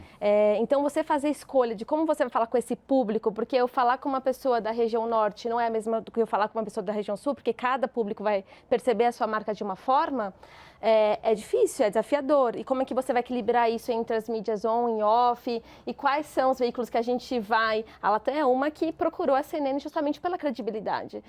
O que você quer passar ao se unir com essa marca é muito importante. Então, quando você fala, a gente vai se unir a um veículo por conta da credibilidade também, sim. A gente faz escolhas. Tem veículos que a gente não anuncia. Obviamente, na CNN a gente anuncia com muito orgulho. Então, eu acho que esse é o maior desafio. Saber com quem esse veículo vai falar de forma geral, como ele é percebido, como a minha marca vai ser percebida junto. E mais do que isso também... Felipe, eu acho que eu sempre falo isso com o meu time, a gente não dá a nossa narrativa para o anunciante, a gente entender que cada um vai falar de uma forma e essa forma tem que ser bem percebida pelo consumidor. Então, até quando a gente contrata um influenciador digital, a gente nunca passa um briefing do como eu quero que ele fale, ele tem que falar da forma dele natural e a gente ser percebido com a credibilidade que aquela pessoa passa pro público dela, né? Então é muito mais uma questão dos tais dos KPIs, né, Betânia? De saber o que a empresa quer divulgar, de saber onde a empresa quer chegar, ter muito claro ali missão, visão e valores. Hoje isso mudou um pouquinho também, né? Qual que é o testemunho da empresa, o que aquela empresa diz para o consumidor. Mas dentro desse universo com tantas informações, com tantos dados, com criadores de conteúdo, que era um negócio que não existia até pouquíssimo tempo e fez o mercado publicitário virar de cabeça para baixo, é muito difícil fazer isso, ainda mais numa empresa Eu adoro aquela analogia do transatlântico e do jet ski, né? O Unilever é um super transatlântico, né? Para você mudar, tomar uma outra decisão, é um processo sempre complexo. Como é que isso é feito no dia a dia? Como é que isso é levado em consideração? Eu acho que é importante pensar que a gente tem que trabalhar coletivamente, internamente também. Então, são várias áreas juntas para pensar essa comunicação de uma forma consistente e com um modelo de trabalho mais agile também. Então, hoje, a possibilidade de você ter uma leitura muito rápida da percepção do consumidor te dá a chance também de tomar uma ação de correção rápida e ter essa consciência de que, como é coletiva essa construção, você precisa ter essa flexibilidade de ajuste, né? A gente não acerta tudo o tempo inteiro, de primeira, toda hora, né? Então, a gente precisa ter um grupo de trabalho que tenha uma possibilidade de trabalhar com flexibilidade para tomada de decisão rápida e correção de rota. Então, a gente tem trabalhado em times cada vez mais multifuncionais dentro da Unilever, como uma torre de comando, um Digital Hub, por exemplo, que é um modelo de trabalho onde você tem várias áreas juntas, pensando a comunicação antes, medindo o efeito dela durante e tomando as ações corretivas imediatamente quando necessário, ouvindo o consumidor, que é co-criador hoje, né? Então, a gente tem a possibilidade de tomar essas ações corretivas de uma forma mais rápida nesses modelos mais agile internos. A comunicação é viva. Não é mais um caminho de mão única. Eu coloco lá e espero ver, né? Eu estou vivenciando a comunicação naquele momento em que ela está acontecendo. E esse modelo de Digital Hub, de poucas pessoas, de equipes diferentes juntas, tomando decisões, é muito interessante, né? Porque traz a possibilidade da gente rapidamente fazer alguma correção de rota. Ou trazer um elemento novo que a gente não tinha percebido e que o consumidor nos presenteia nessa comunicação interativa das redes, né? E como isso deixa desafiador esse processo? Quantos anos de carreira já, Kotait? De mercado? 26. Então, nesses 26 anos, quantas revoluções você viu Nossa, na maneira de divulgar, né, esses conteúdos? Acho que a nossa geração está vendo uma revolução atrás da outra, né? Demais. Eu comecei no mercado quando o Pay TV começou e depois disso muita coisa aconteceu. Eu acho que é isso que faz as empresas continuarem a ter credibilidade ou não. Quando a gente pega um Abílio Diniz, que vem apresentar um projeto na CNN, com 85 anos e que já passou por todas as experiências, ele disse que passar por mais uma experiência nova dá frio na barriga. E 85 anos de idade. Exato. Né? E quando você pega um Abílio trazendo um Condzilla, que é um cara de uma geração muito nova e que traz coisas novas para o nosso telespectador aprender, a nossa audiência em geral aprender, e ao mesmo tempo um Jorge Paulo Lemann, que o brasileiro talvez nem saiba quem seja, né? Qual é a figura dele. É um senhor, não é? É baixo, é alto? Isso é bacana, né? E eu acho que isso só cabe num canal como a CNN. Sim. E isso mostra a nossa inovação, a nossa saída na frente, né? A pensar diferente. Isso não pode parar, né? É uma combinação de tempo com atitudes. O Fred da Stellantis disse aqui sobre o Jô. Acho que o Jô é um bom exemplo. Nossa. Né? Talvez o melhor deles. Exatamente. Né? São 60 anos de inovação. São 60 anos colocando um tijolinho por dia. Um cara inquieto, um cara que foi inovador em todos os momentos, foi inovador quando foi para o SBT, foi inovador quando voltou para a Globo. Quer dizer, é legal entender essa história, né? Acho que as empresas são feitas de pessoas, né? As pessoas que inovam, as pessoas que trazem credibilidade, né, para as marcas. A gente não pode esquecer disso também, né? Eu aproveito, me fez pensar sobre isso. O Jô, como marca, ele tinha um propósito, né? Numa das entrevistas dele, ele fala que ele queria muito ser lembrado pela alegria que ele poderia gerar nas pessoas e sem jamais ter feito mal a ninguém. Como propósito, isso permeou toda a produção artística dele. Então, eu entendo que quando você tem clareza desse propósito como marca, é mais natural que essa reputação se construa, porque tem um lastro, né? E depois você vai criar mecanismos para você ter um certo controle do que está acontecendo, ouvindo com os indicadores, né? E eu lembro de uma pessoa da empresa que falava assim, a gente tem que estar preparado para a crise, porque ela vai aparecer. A ilusão é achar que ela não existirá, né? Exatamente. E quando se fala de reputação e credibilidade, isso é fato, ainda mais hoje em dia, né? Não, ainda mais quando a gente fala em empresas tão grandes, né? Imensa, Puxa, Unilever, Latam, CNN, a gente está falando de marcas que são muito fortes, né? E hoje, cada vez mais é o que a gente estava falando também antes, quanto tempo a gente demora para construir e inversamente o tempo que a gente demora para destruir, entre aspas, né? A gente vê não só influenciadores sendo cancelados, marcas têm sido cada vez mais canceladas, né? Marcas que não se posicionam, que não defendem causas, o tal do greenwashing que a gente estava falando, né? Sim. De você ver que o ESG ele está na moda e dizer que você também é ESG, mas tem um copinho de plástico na empresa, mas você não tem nenhum tipo de atitude concreta que prove que você faz isso. Quantas cabeças você precisa ter olhando para tudo isso e o quão multifacetado, multitasking você tem que ter para entender a comunicação hoje no mercado com tantas novas possibilidades, né, Miriam? Dentro do meu time, pelo menos, a gente tem... Eu olho tudo que tange Latam Brasil, né? E eu tenho uma pessoa aqui também que é head de marketing que olha toda a parte de Spanish speakers que a gente fala. Então, a gente acaba duplando. Mas no meu time, eu tenho uma pessoa específica para redes, eu tenho uma pessoa que olha só a parte de sustentabilidade, eu tenho uma pessoa que olha para a parte de patrocínio, uma pessoa que olha para trade. E parte disso também é muito construído também a quatro mãos com as agências. Porque a agência hoje, ela faz parte do meu time. Né? Ela não é alguém ou um fornecedor que eu estou contratando. A gente está diariamente juntos, eles são a extensão do que a gente faz. Às vezes ela está dentro da empresa, inclusive, né? Inclusive, isso é muito comum, ela não está né? dentro da empresa, mas a gente está 100% conectado, ainda mais com o WhatsApp hoje em dia, né? Então, nada do que a gente faz sentado com todo mundo alinhado. E aí, acho que você falou uma coisa importante também, que é a clareza que todo mundo tem que ter para onde a gente está indo. Sim. E quando a gente tem clareza aonde a gente quer chegar, por exemplo, esse ano tem 4 pilares de marca que eu quero trabalhar. Não vou abrir aqui porque não há espaço, mas se todo time tem clareza desses pilares para onde a gente quer chegar e a forma como a gente quer chegar, o nosso trabalho ele fica muito orgânico, né? Ah, não, você vai ter que falar agora, nem que seja rapidinho, porque eu fiquei muito curioso desses 4 pilares. Claro, eu falo. Que bom que você me deu esse espaço, então eu te agradeço. Depois eu te faço o Pix, tá? Eu te passo a conta meio-meia, depois eu te passo. Não, mas acho que os principais desafios de marca da Latam Brasil esse ano, a gente fala que é sustentabilidade, por conta da natureza do nosso negócio. Não falar de sustentabilidade dentro do mercado de aviação é uma coisa impossível. A gente tem que falar, a gente tem um desafio de melhorar, porque é uma melhoria contínua. Então, a gente tem olhado muito para esse pilar. Um outro pilar é Rock in Rio, porque, enfim, é um festival que nos ajuda também a alavancar a marca e gerar credibilidade. Rock in Rio é pilar mesmo, É de um fato. pilar Nossa, que nos ajuda, porque a gente é uma marca nova, né? Então, as pessoas ainda falam TAM. Como é que eu faço para as pessoas entenderem que a TAM não existe mais, agora nós somos Latam. Então, a gente precisa se unir a grandes festivais, por exemplo, para deixar essa marca mais fresh, deixar ela pop também, né?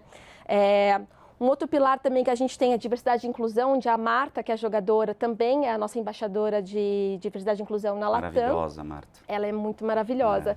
E o último deles, mas o mais importante, a gente fala que é a localização da marca. Porque a Latam, nesses últimos 6 anos, ela deixou de ser uma Latam brasileira. Porque a gente precisava de one size fits all, né, quando a gente lançou a marca. Eu não falei all em inglês aí. Há 6 anos atrás. Mas agora a gente entende que a gente precisa se conectar com esse consumidor brasileiro, que ele precisa entender que não tem mais o tapete vermelho, mas tem uma Latam olhando para todas as regiões de uma forma com uma particularidade. Então, são esses 4 pilares de forma geral. Então, quando o time todo e a agência toda está drivada para olhar para isso, eu acho que quando a gente chega no final do ano, tá todo mundo falar, todo mundo olha para isso, vai ser mais fácil a gente alcançar esse resultado, né? É saber para onde está indo, né, Bettina? Sim, Como é que a gente vai entrar num avião sem saber o destino? Exatamente. Não tem como, né? Exatamente. E a Mira falou uma coisa que eu achei muito interessante, que ela falou, primeiro é a sustentabilidade, porque não tem como no meu negócio eu não falar sobre isso. Né? Exato. E aí eu acho muito legal, porque é isso, o consumidor, ele também nos provoca, você não vai se posicionar, ele coloca para a gente desafios. A tua marca, eu enxergo que tem que estar, não pode se furtar essa discussão. Você tem que estar nessa discussão. Que era algo que não acontecia antes, né? Os consumidores não tinham nem plataforma para cobrar isso, né? Eu que estou há tanto tempo atendendo o consumidor, eu te falo, há 10, e não é muito tempo, hein? Se a gente for pensar 15, 20 anos atrás, eu recebia cartas. Gente, isso é ontem. Cartas, né? E as pessoas, pelas cartas, tinham uma interação com a marca, às vezes até personal, assim, oi, Knorr. eu te amo, você me ajudou na minha vida, eu consegui me tornar uma melhor dona de casa porque você me mandou um livro de receitas. Hoje, os consumidores trazem para a gente os desafios de você não vai se comunicar, você não vai se posicionar sobre determinados assuntos. Então, está preparado, antecipando um pouco que assuntos a tua marca talvez vá ser convidada a se posicionar, que não são assuntos talvez tão gostosos como Rock in Rio. Né? Exato. Ainda mais uma companhia aérea, né? Exatamente. Onde às vezes se perde uma bagagem, essas coisas acontecem. Então, enfim, nem sempre é legal. Nessas horas é que eu acho que você tem a oportunidade, e não é fácil, não tem uma receita de bolo, mas é nessa hora que você tem a oportunidade de mostrar consistência no teu propósito, é no erro, é no momento que o consumidor te coloca em xeque na comunicação, ou que ele te diz, você como marca não tem credibilidade para falar desse assunto. E a gente precisa estar preparado para entender isso, como numa relação, né? Sim. Enfim, é algo que é muito novo para as companhias, as grandes estão cada vez mais próximas dos consumidores, o que poderia parecer um contrassenso, né? Os gigantes, os elefantes brancos, mas a gente consegue, e a Unilever consegue fazer um trabalho marca a marca. Né? São muitas empresas e muitos propósitos, mas todos com um único olhar de respeito, de trazer bem-estar, de trazer para o consumidor melhor condição de vida. Então, acho que tudo isso ajuda a gente nesse trabalho do dia a dia, né? Como é que o parceiro Cotate faz tudo isso funcionar com uma transferência de credibilidade? Porque essa transferência, ela existe, né? Então, é quase como se a Unilever ou a Latam pegasse emprestada a credibilidade da CNN, co-criasse junto e a partir daí a gente tivesse algo que há 10, 15 anos não existiria ou existiria num processo completamente diferente, né? Mudou muito. Acho que é o fato de olhar as coisas de uma maneira mais simples, de estar muito próximo. E estar junto, né? Quando a gente fala de co-criar, é também ser corresponsável com as consequências daquilo que a gente faz.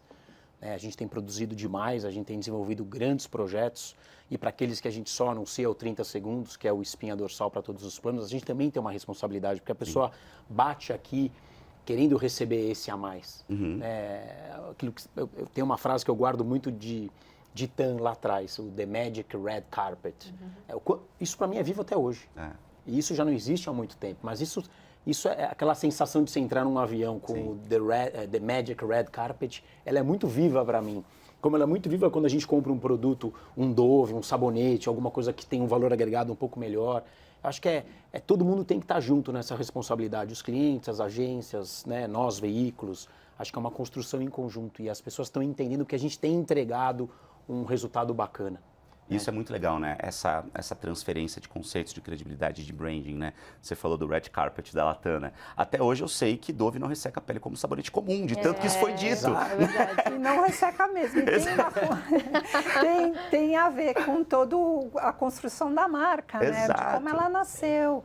E chegou na real beleza, né? Que é essa coisa de estar conectado. Genial essa campanha, então, genial. E quão oportuna e ela ainda é, porque é uma campanha de algumas décadas atrás, mas que capturou uma necessidade da consumidora, inicialmente, né, da mulher brasileira e no mundo, de ser percebida na sua beleza natural, né? Então, acho que quando você consegue capturar algo que é tão essencial, você consegue realmente fazer uma mágica, né, de conexão com o consumidor.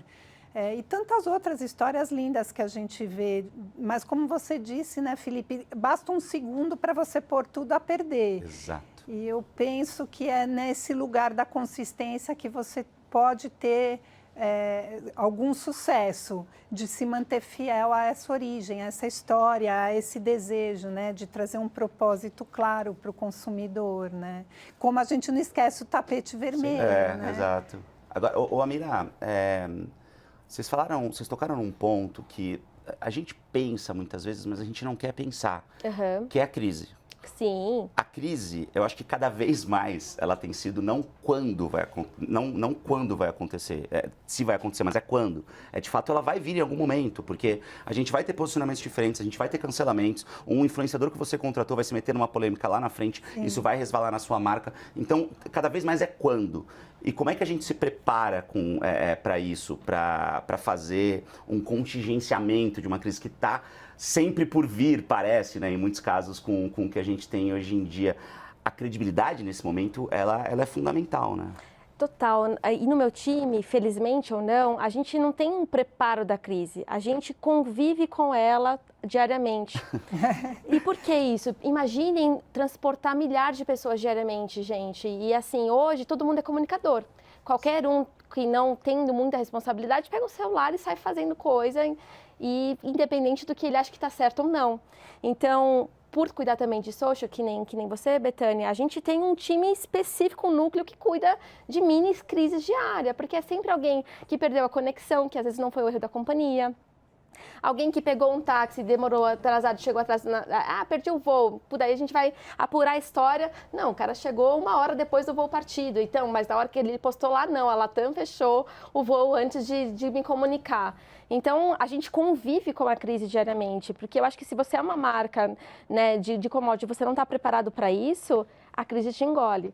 Essa que é a verdade. E a aviação, inclusive, ela acabou de passar por uma das maiores crises da história, que foi a pandemia, onde todos os nossos aviões estavam no chão. Ainda mais a Latam, que tem uma quantidade de voos internacionais gigantesca. Que tem uma representatividade no Brasil, né, super relevante, e que é a única no Brasil que tem uma expressividade internacional gigantesca comparada aos nossos concorrentes. Então, não tem essa, quando a crise vier. Você tem que estar preparado para uma crise a qualquer momento. São mini crises diárias. É isso, é uma taquicardia por minuto. Então, é você fazendo branding e, no paralelo, você gerenciando tudo isso para que isso não impacte a assertividade e a credibilidade da tua marca. Sim. Então, na aviação, a gente não se prepara, a gente convive com ela. Kotaiti, do nosso lado aqui do balcão, existe também, obviamente, um estudo e uma escolha de marcas que vão se associar à nossa marca, né? Sim. Porque se a gente está divulgando uma marca, a gente, de uma certa forma, está colocando o nosso selo ali, a gente está validando essa marca também. Isso hoje, por conta dessa conversa mais imediata com o consumidor, por conta das redes sociais, tem ficado cada vez mais latente, cada vez mais evidente no momento de escolher as empresas para fazer onboarding dentro dessa nossa grade de divulgação? Eu acho que a maioria dos clientes pensam assim. Alguns clientes pensam em basicamente buscar o impacto. Acho que o impacto pelo impacto não tem um valor. Porque impactar pessoas não significa que você está impactando o target certo, o hábito certo. As pessoas, quando nos procuram, realmente buscam um público muito específico, né? Um formador de opinião, alguém que vai fazer uma diferença no dia a dia das empresas ou dentro de casa. A gente percebe muito isso.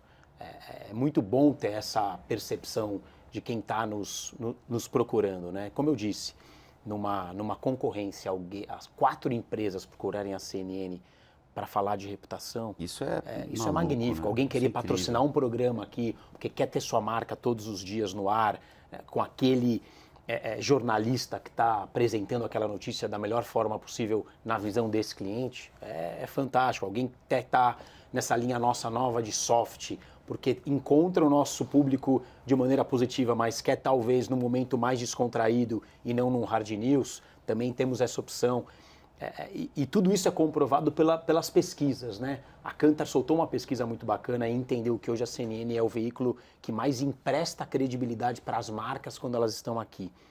Que valor isso tem? É um valor muito, muito grande, né? Você pode ir para o Rio de Janeiro de avião, pode ir de carro, pode ir por várias formas, mas avião é a melhor maneira, né? Como é que você se comunica com o seu público? CNN, para muitos casos, é a melhor maneira, né? Então o mercado já entendeu isso, sem dúvida, mas ainda tem alguns clientes que preferem o impacto pelo impacto. Sim. E eu acho que a gente tem que estar cada vez mais repensando. O dinheiro de uma empresa ele tem que ser investido da melhor maneira possível, não da maneira mais barata possível.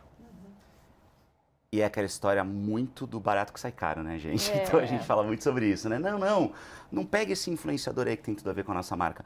Pega esse daqui que tem a mesma quantidade de seguidores e coloca o dinheiro dele, mas ali a conversão, a relevância, o tipo de público, é tanta coisa que a gente precisa tá ligado hoje, né? Tanta coisa que a gente precisa olhar, que a gente precisa estar atento. Como os dados mudaram esse jogo, Amira, na tua opinião? Acho que a Bettina tocou num ponto que é fundamental, que antigamente você fazia peça de acordo com às vezes, uma pesquisa caríssima que você contratava, que era muito mais científica do que, de fato, analítica mesmo, né? Porque pegava uma amostragem ali, mais ou menos. Hoje está tudo em tempo real, hoje está tudo na nossa mão. Como é que a gente faz para analisar tudo isso de um jeito que a gente consiga errar e corrigir a rota rápido? Ou acertar, saber o que funcionou e saber que esse acerto de hoje ele não vai valer para o mês que vem porque o público mudou, porque o algoritmo mudou, porque apareceu uma plataforma nova. Resumindo, como é que você não fica maluca com tudo isso? Eu acho que a gente tem que ter certeza das escolhas que a gente está tendo, quais os anunciantes a gente está investindo, Sim. isso é muito importante. Mas, por exemplo, eu estou prestes a lançar uma grande campanha do domingo, por exemplo. E como é que é uma campanha que vai ficar no ar 3 meses? Como é que eu me preparo para que nada saia da rota desejado? Então na primeira semana vai rodar taxa B, vai ter lifting de marca com os parceiros e a gente vai vendo se vai precisando, ajustando a comunicação conforme a gente imagina que seja. Porque pode ser que o vídeo que eu fiz, eu acho que seja lindo. Mas a hora que eu rodar, o consumidor não se identifique com isso. E é aí? O famoso lindo para quem? Lindo para quem? Exato. Exatamente. Então, depois de uma semana que eu rodei e não está tendo performance, o que a gente tem que ajustar? E ter uma equipe dedicada para fazer esse ajuste rapidamente. Então, é isso. Não dá para viver sem dados, não dá para trabalhar com achismo e a gente tem que trabalhar com esses KPIs para a gente ter, de fato, uma performance boa. Bettina, o que é mais importante hoje, na tua opinião? Porque a gente está falando de tantas coisas novas que sempre resvalam, sempre trazem a credibilidade como principal impulsionador dessas campanhas. Mas se você pudesse escolher um único ponto, é o dado, é o branding, é a experiência do cliente, o que para você é fundamental na hora de decidir uma campanha? É difícil ser Pergunta difícil, dado, né? hein? Você me colocou aqui numa saia justa. Mas eu sinto que tem uma coisa assim, tem muito dado, mas você tem que saber fazer a pergunta. Uhum. Então, primeira coisa, você que está a cargo de decidir a campanha, você tem que estar mergulhado na marca muito, você tem que conhecer muito o consumidor. Acho que a pesquisa de mercado tradicional, ela tem uma vantagem, porque ela traz uma informação de consumidor que o dado imediato talvez possa gerar um viés na tua decisão. A gente, hoje em dia, trabalha com o curto e longo prazo o tempo inteiro. Não dá para você tomar uma decisão de comunicação sem pensar na história que você já construiu, sem olhar um contexto um pouco maior para além da tua própria marca. O que a Nestlé fizer hoje vai afetar a Knorr.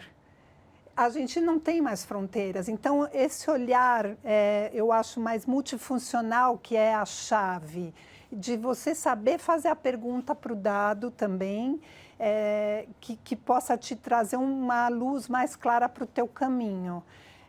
Não dá para você colocar todas as fichas numa coisa só mais. Esse que é a dificuldade. Não tem mais bala de canhão, Não né? tem mais a bala de canhão. Por isso que é um trabalho cotidiano, não é um momento que você vai... É todo dia esse aprendizado, esse mergulho, esse entendimento de contexto, de cenário.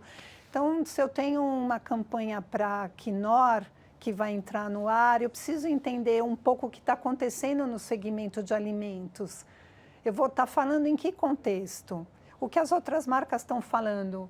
Porque eu preciso ter uma sensibilidade de como a audiência consumidor vai receber aquela mensagem, né? A gente não dissocia mais consumidor de audiência, é tudo junto agora, né? Então, é difícil você jogar tudo num só indicador, né? É um trabalho de equipe. Posso fazer um pedido para vocês, na Unilever?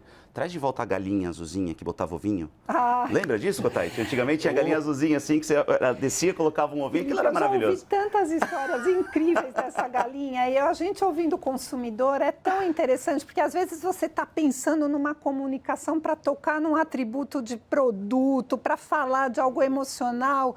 De repente, no atendimento ao consumidor, ele vem e traz uma coisa bem simples. E a galinha, hein? E a galinha? Onde que está aquela galinha? Mas é muito engraçado, porque isso é conexão. No meu caso, é afetividade. Eu lembro, eu era criança, eu brincava com a galinha. Eu lembro das mini garrafinhas de Coca-Cola que tinham em miniatura. Então, assim, são essas coisas que marcam, que ficam e que gera toda a conexão que a gente está falando. Isso era feito de um jeito completamente diferente do que é feito hoje, né, Cotaiti? Hoje, realmente, o jogo é outro. Mas se voltar a galinha, eu vou ficar feliz, tá? Eu acho que só ela já não funciona mais. Tá? Mas ela no meio ali de uma campanha maior funciona, né? Eu só acho que a gente tem que trazer um pouco mais desse momento que a gente está falando o The Magic Red Carpet, um quarto de creme hidratante, a galinha que você está dizendo, porque falta um pouco disso, na minha visão, na publicidade de hoje. Referência, né? Referência e tornar o nosso cotidiano a publicidade que a gente assiste, seja onde ela for. A gente tinha muito essa coisa de viver junto com a publicidade. Eu acho que a publicidade precisava resgatar um pouco disso. Sim, não, isso faz é cultural, todo sentido. isso é cultural. Não, e ter slogans mais fortes, né? Ter histórias que sejam contadas em menos de um tweet, né? Que sejam contadas numa frasezinha curta e que represente num vídeo tudo de aquilo. TikTok, né? Exatamente, no vídeo de TikTok. Que não necessariamente precisa ser sempre dancinha, vamos deixar isso claro aqui, né? É isso. Exato, é isso. Gente, obrigado. Obrigada a você. Acho que mais uma vez é um papo que a gente poderia ficar tendo durante horas aqui. Tem um monte de dúvidas. A gente também pode continuar depois nos bastidores, batendo papo. Queria agradecer muito, muito mesmo. Valeu, parabéns pelo trabalho. E bora se comunicar, contem com a gente. Acho que posso falar em nome do Cotite, em nome do jornalismo, em nome da empresa. Contem cada vez mais com a gente, porque eu acho que a gente está aqui para aprender e entender o que é esse novo mercado que está surgindo. E quanto mais a gente tiver essas conversas aqui, acho que todo mundo ganha, né? Obrigado mesmo. Obrigada a você. Muito Valeu, obrigada. gente. Obrigado a você. Bom, estamos acabando. Queria de novo agradecer muito mesmo a você que está acompanhando a gente, que está virtualmente, né, nesse processo híbrido, nessa coisa diferente que a pandemia trouxe para a gente, que certamente veio para ficar. Nesses papos que são tão importantes com a chegada do 5G acabou de chegar, hein, gente? Esses papos vão ficar cada vez mais rápidos, cada vez mais imediatos, vai ser realmente como se a gente estivesse na mesma sala ali conversando. Então agora, para encerrar essa manhã deliciosa, eu quero passar a bola agora para Kellen Silvério. Ela é presidente do Comitê de Branding e Conteúdos da AB e também diretora de marketing da Hasbro do Brasil. Obrigado. Muito obrigada, pessoal. Muito obrigada pela presença de todos. Espero que vocês tenham amado essa manhã aqui conosco. Acho que muita coisa foi falado, temas extremamente relevantes em relação a usar os dados a nosso favor, de como tomar esses dados, criar essa conexão através de conversas relevantes com os nossos consumidores, né? Trazendo a credibilidade e fazer com que nossas marcas cada vez mais cresçam e tenham um equity fortalecido. Então, foi imensamente um prazer estar aqui com todos vocês essa manhã. Nos vemos no evento ENA 2022, em dia 31 de agosto. Até mais. Boa, tá aí, tá pertinho. Gente, então obrigado mais uma vez. Um beijo e até a próxima edição, até um próximo bate-papo. Bora se comunicar e bora entender como é que tá o mercado daqui para frente. Valeu, até a próxima.